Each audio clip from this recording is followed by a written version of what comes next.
Hello, magandang hapon sa inyo lahat. Bago na namang may bago na namang issue to si Meme Vice natin eh.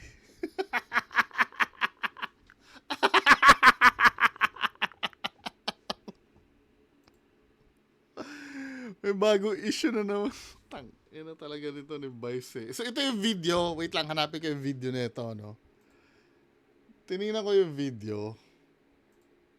Ito, yung lugaw daw, lugaw. Ito yata yung video eh. Tingnan nga natin mga men. Ma! Pero Alejandro, Baka nagugutom ka lang ang talaga sama siguro. ng pakiramdam ko, pakainin mo naman ako. sige. Ano bang meron ka Si Ayon ba ito?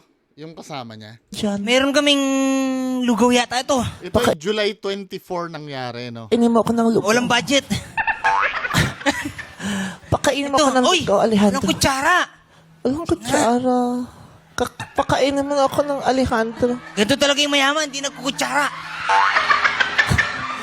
Diyos ko, pati kutsara nakalimutan pa. Mainit. Hindi, malamig. Naramdaman ko na paso ako.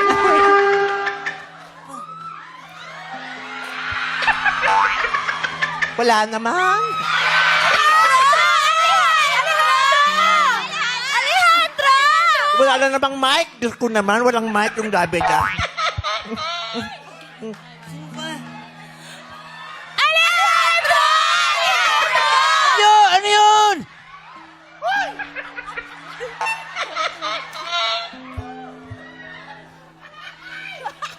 Baboy na baboy, ah. Makapagpatawa lang. Nasaan yung kutsara? Nakalimutan. Kahit siya, hindi...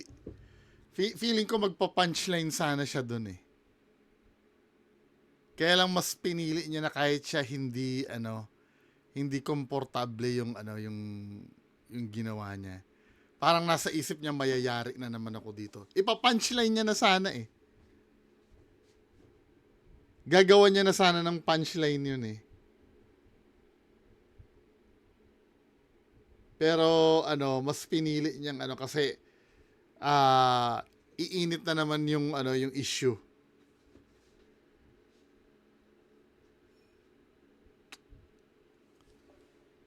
Wala na kasing reklamo na siya sa MTRCB.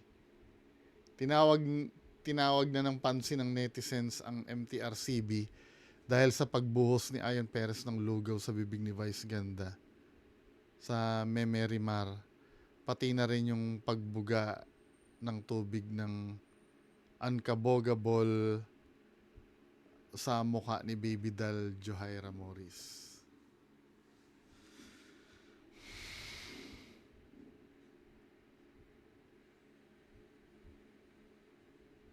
Kasi sa totoo lang, kahapon lang natin pinag-usapan to si Meme Vice, di ba? Kasi sa totoo lang, marami na rin kasi siyang joke na hindi bumibenta na eh. Yung pag napanood mo parang okay.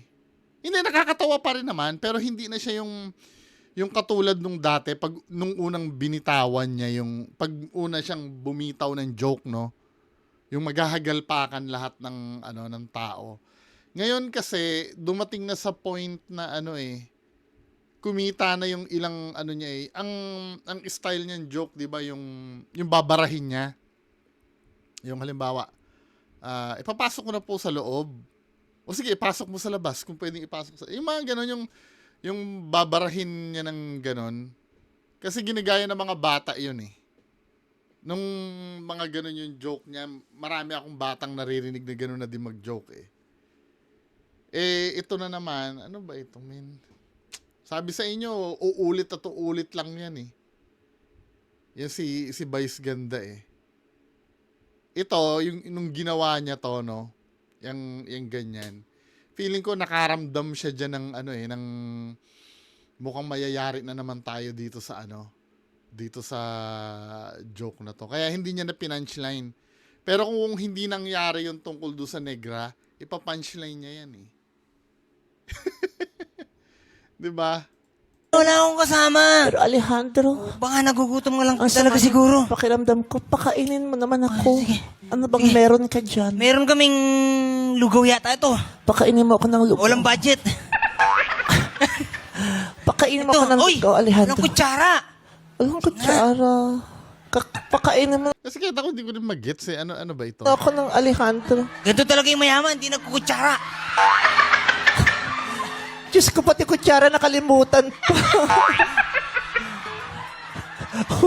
Mainit. Hindi, malamig. Naramdaman ko na paso ako.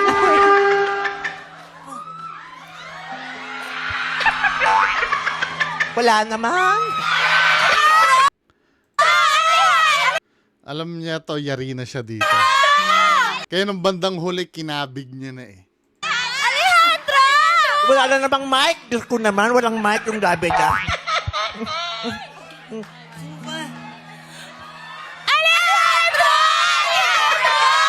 Ano yun?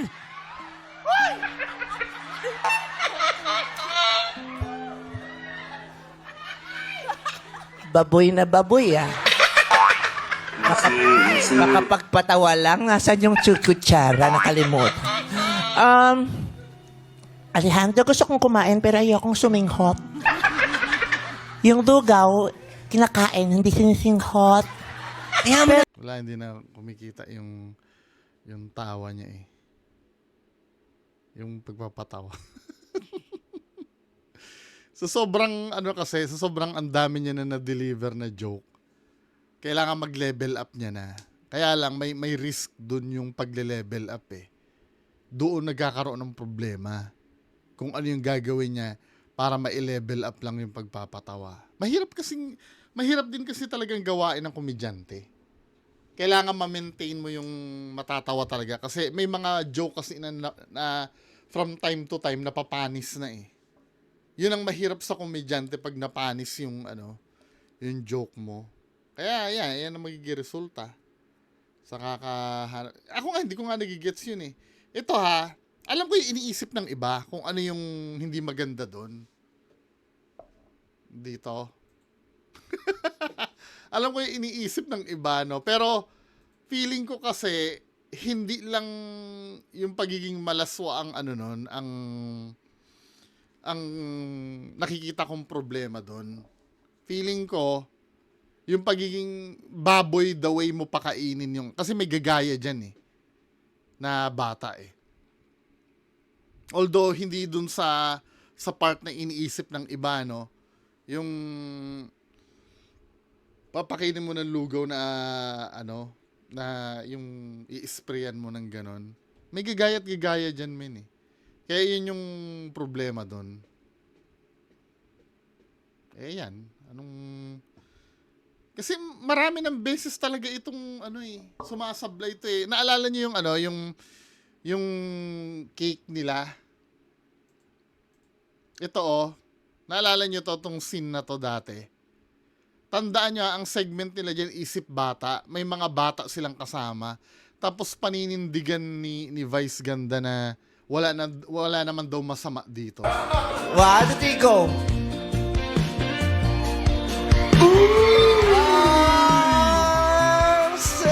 Parang gusto rin ni ate.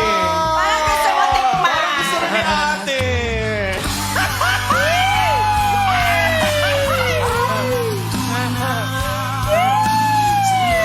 Gusto mo ba?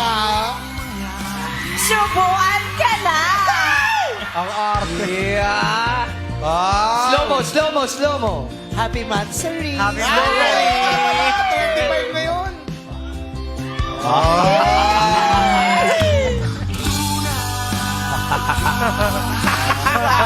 Just imagine may mga bata doon, doon sa baba.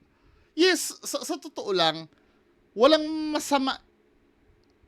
Wala namang kung iisipin mo, walang bastos doon sa gesture. Ewan ko, depende sa nanonood, Pero, hindi, ibig ko sabihin, wala namang sinasabi na malaswa yung ginagawa nila. Pero yung isip kasi ng nanonood kasi, hindi mo makokontrol yun eh. At ang masakit na part dito, may mga bata doon, no? Kasi ito yung segment na isip bata, di ba? Dati. Din nung nasuspindi sila dahil dyan, sasabihin, wala namang kaming, insensitive lang talaga kayo. Kasi kahit sila daw, iniisip nila, ano daw yung maling ginawa namin.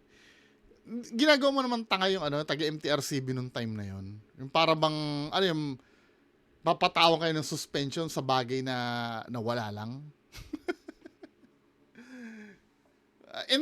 Sa totoo lang, the way kayo gumalaw dito, may may pinapahiwatig kasi kayo sa bawat isa. Na parang kayo lang ang nakakaintindi at nagigets ng ibang adult na nanonood kung ano yon. Ito hindi naiintindihan nito. Pero dahil vice ganda siya, 'di ba? Kailangang unawain 'yon, siya yung naghahakot ng pera para sa istasyon eh. 'Di ba, men? Oh, ito may nagtatanggol eh. Ang problema daw nung kontra kay Vice ganda. Ano yung maling ginawa ni Vice at saka ni Ayon sa Showtime? Pag-usapan natin. Setting muna tayo. It's Showtime episode July 25, 2023. Ang segment, Isip Bata. Dito merong mga general information questions na kailangan sagutin ng mga players. Ang mga sagot ay galing sa survey mula sa mga bata. Sa episode noong araw na iyon, ang tanong, ano ang mga pagkain na masarap simutin gamit ang daliri? Ang ilan sa mga sagot ay chocolate, chichirya, at saka... Tanong pangalang simutin gamit ang daliri. Tanong pangalang parang mapupunta na sa hindi maganda eh. Cake. Sa bawat sagot, merong Showtime cast member na nagde-demo ng pagkain gamit ang daliri. Natapat ang cake kay Ayon Perez. Siya yung cast member sa Showtime na sumikat bilang si Kuya Escort. Ngayon, asawa na siya ni Vice Ganda. Kinain niya yung cake at nagpa-cute siya. Some would even say nagpa-sexy siya. On another day, wala namang magkakaproblema dito kasi ito naman talaga ang branding ni Ayon. Siya talaga yung nagpapa-cute at nagpapa-sexy. Kahit na, ang problema kasi doon, nandun yung mga bata. Hindi pa makukomprehend ng bata kung ano yung ginagawa na yun. Big deal doon, yung ginagawa nila yan sa harap ng bata. Ang kasunod na nangyari ang gumalit sa ilang mga tao. Pagkatapos ni Ayon, hiniritan si Vice Ganda ng ibang Showtime cast members na gusto rin niyang tikman yung cake. Lumapit si Ayon kay Vice. Kumuhit siya ng icing. At si Vice, kinuhit din sa daliri ni Ayon ang icing. Umirit ng Happy Mansari! bago kinain ng may pagpapakute din. Mabilis ang backlash. Sabi ng isang Facebook personality, kahayupan daw ito at saka lason sa isip ng mga bata. May isa pang gossip columnist na nagsasabing hindi ito disente. Siyempre may mga tao na may parehong opinyon. Ang diin nila, ang landian ni Vice at saka ni Ayon nangyari sa harap ng mga bata. Dahil dito, pinatawag ng MTRCB ang Showtime para ipaliwanag ang nangyari. May mga nagreklamo daw kasi. Sabi ng MTRCB, kailangan daw ipaliwanag ng Showtime ang mga alleged indecent acts na nangyari. Sa ilalim kasi ng Presidential Decree 1986, kailangan tanggalin ng MTRCB ang mga indecent acts sa media. So ang core question, indecent ba yung ginawa ni Vice Oo. at saka ni Ayon? Oo. Alam nyo, ang decente ay depende sa taong iyong Hindi. tatanungin. Ang Yun na nga eh. Yun na nga, men eh. Yan ang laging palusot eh. Depende sa taong tatanungin. It so happen na maraming uncomfortable doon sa ginawa. Diba? Maaring sa'yo, okay lang. Okay lang sa'yo. Wala namang problema sa'yo eh. Eh, para doon sa ibang makakapanood na hindi komportable. Just imagine, yung gesture na ganun, sa harap ng bata, men. Tayong mga adults, naiintindihan natin yun eh. Yung, wag tayo magplastikan ha, lalo na yung mga babae. Pag kumain si Ayon Perez ng sexing ganito, makakaramdam na kayo ng dyan eh, ng iba eh. I don't know, bahala kayo kung anong gusto niyo isipin doon sa sinasabi ko, makakaramdam na kayo ng iba dyan. Tapos, imaginein mo, habang nakakaramdam ka niyan, may batang nanonood. Although sige, sabihin natin, hindi naman naiintindihan ng bata yun eh. Pero, komportable ba yung mga nanay na habang napapanood to, may batang nanonood?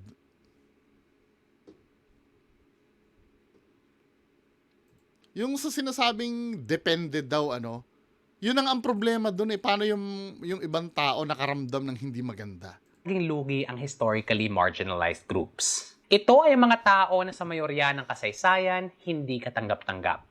Ito ay ang mga mahihirap. Daming paliwanag yun.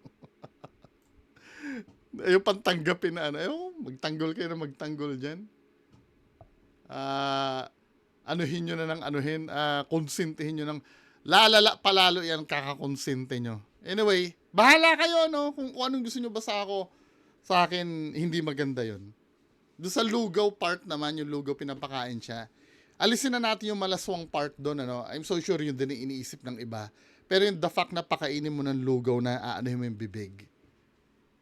Ano yun may isip ng bata na funny yun at gagawin nila yun sa kalaro nila hanggang sa may mangyaring hindi maganda. Hindi lang lugaw ang gagawin nun ng mga bata, pwedeng tubig na maaring ma-choke yung gaganunan nila or kung ano-anong bagay pa.